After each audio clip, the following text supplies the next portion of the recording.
Xbox has been really ramping up the releases, and we have some insane titles coming this week alongside a massive day one Xbox Game Pass title. This week we'll see 12 brand new games on Xbox, and I'll cover them all in today's video, along with a huge announcement coming out of Bethesda which you won't want to miss. With that out of the way, my name is Fletcher, this is Xbox Nation, and let's dive into the games coming your way and if they're worth your time and money.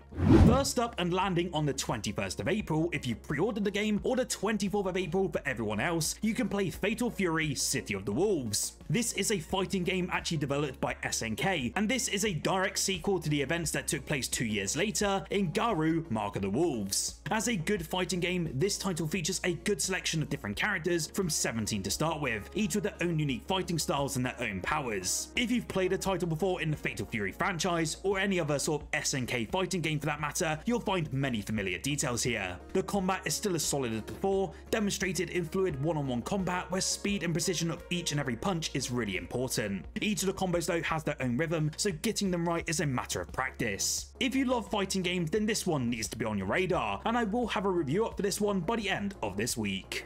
The most colourful and friendly Souls-like on the market is finally gearing up to receive a major content expansion this week. Another Crab's Treasure, Year of the Crab is the name of the new completely free update that will be arriving on the 21st of April for both the Xbox One and also the Xbox Series X and S consoles. This update will include new outfits, overall improvements, and also a brand new boss rush mode. In this mode though, you'll be facing off against all the bosses one after each other. Additionally, the devs are offering a new Game Plus mode, which will offer an additional challenge after completing the campaign, alongside a brand new boss that will test your skills with the shell. But as a bit of awesome news though, the developers have also confirmed that Year of the Crab will be available to all Xbox Game Pass users day one. Since its launch though, Another Crab's Treasure really has been known for its vibrant aesthetics, constant humour, and accessibility to that Souls-like genre, and to be honest, I couldn't agree more with this feedback. I can't wait to dive back into this one, especially as my awesome Shelly companion.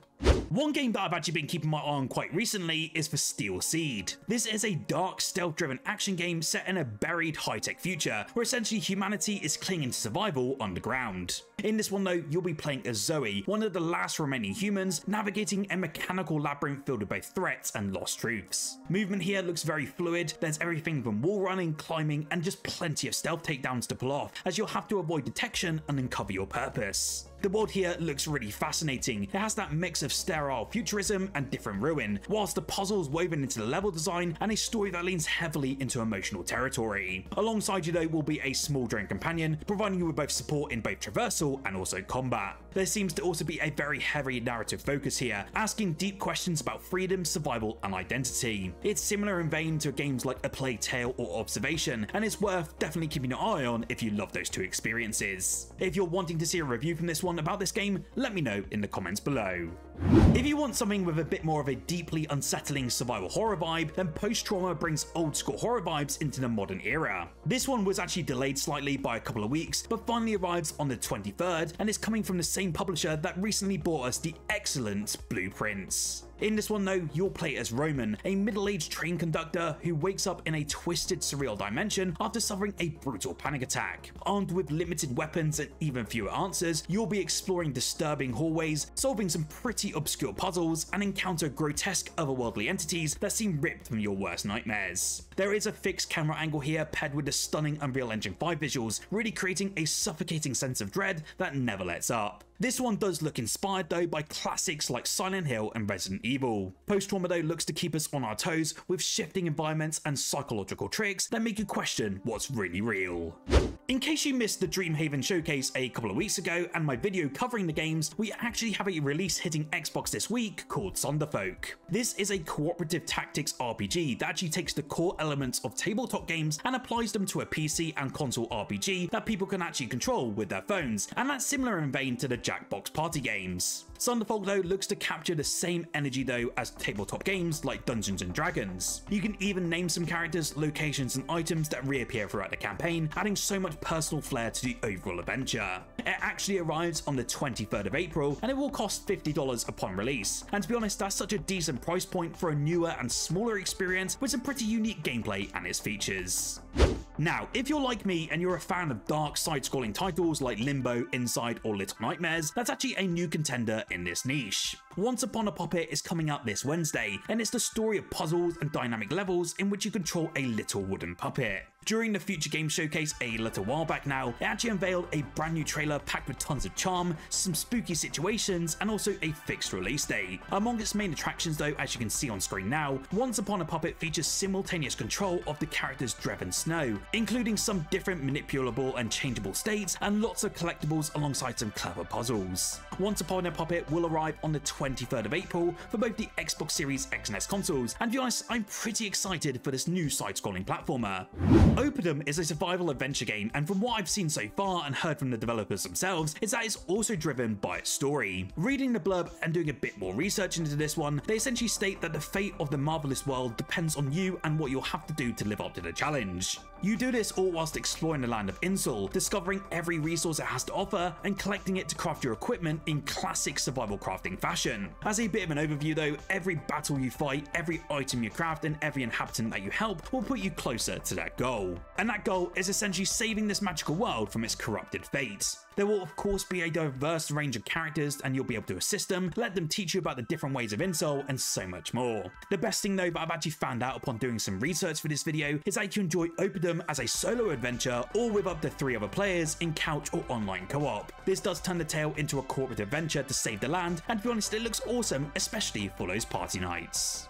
I have to say, Clair Obscur Expedition 33 might be one of the most visually stunning and conceptually unique RPGs coming to Xbox and day one to Xbox Game Pass this year, and launch day is finally here. This is set in a fantastical version of 19th century France, and this turn-based RPG blends tactical depth with a new reactive turn-based system, which actually lets you adjust and act dynamically mid-battle. It's not just pretty on the eyes, which is pretty obvious to see, but it also has an incredibly in-depth story and RPG mechanics. The story though revolves around a mysterious threat called the Paintress, whose influence slowly erases the world, and you'll command a group of heroes on a journey to stop her, exploring a vast overworld full of hidden areas and side content. Again, this one does launch as a day one Game Pass title, and I will be reviewing it ahead of release, so keep an eye out on the channel for this deep dive this week.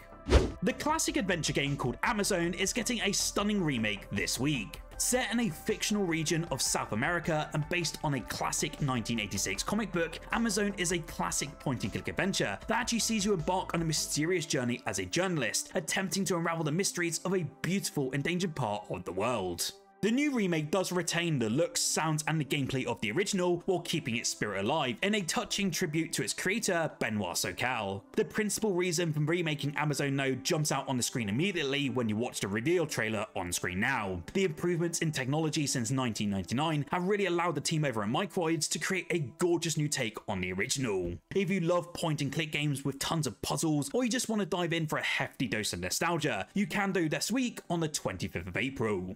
A pretty unique game that I've been made aware of this week thanks to the devs reaching out to me via email was for Annie Last Hope. This is a very unique HD voxel top-down shooting game and gave me the vibes and similarities in style to Echo Generation. This one though is bringing us a brand new adventure by smoother battle experiences, new bosses, and challenging level design. The devs have mentioned to me that there are countless zombies and bloodthirsty bosses for us to fight, alongside a more in-depth look at the dark side of humanity and also the conspiracies that are leading to Annie in the deep abyss. I primarily think that the unique HD voxel art style is the main standout with this game. I'm personally kind of burnt out on the zombie experiences recently, but if you like the look of this one, I will leave a link down below to it for the Xbox store, as I really do love supporting these smaller indie experiences.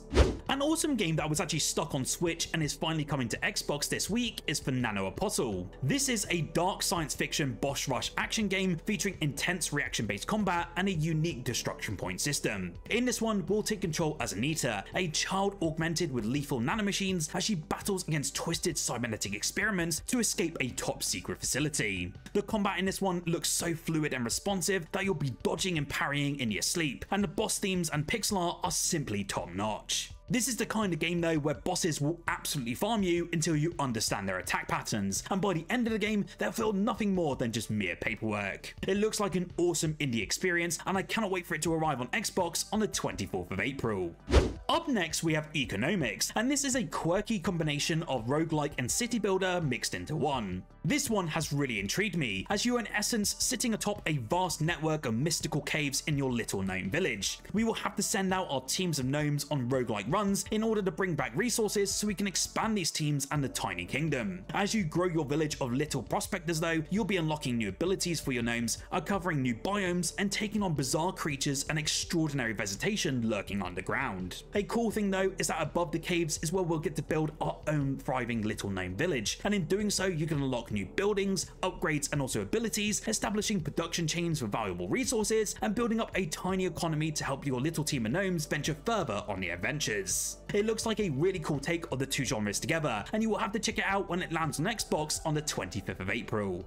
Thankfully, at the time of recording this video, Bethesda have announced some massive news, as it looks like the Oblivion remake will be dropping this Tuesday or tomorrow if you're seeing this video today. They did put a note out on their socials mentioning that there will be a live stream at 4 PM UK time or 11 AM Eastern, and this will be for the Oblivion remaster. I have no doubt that this will also be shadow dropping onto Xbox Game Pass as a day one title, which is absolutely huge, and from the leak so far, this remaster looks absolutely stunning. You will have to let me know down below if you want to see a live stream of this event, and I will also be keen to hear if you're planning to dive into this one when it launches day one. So with that, remember to like this video if you enjoyed, and subscribe as I post Xbox content every single day. With the Oblivion remaster, Clair, Obscur, and so many more reviews coming out this week, with a ton more news to come, this is the best time to stay tuned to the channel, as it's going to be a wild 2025, especially for Xbox. Whilst here though, wanting to check out the part 2 video on screen now, covering the Xbox Spring Store sale. It's going on at the moment, and I did highlight 20 games which are essential pickups in the sales going on right now.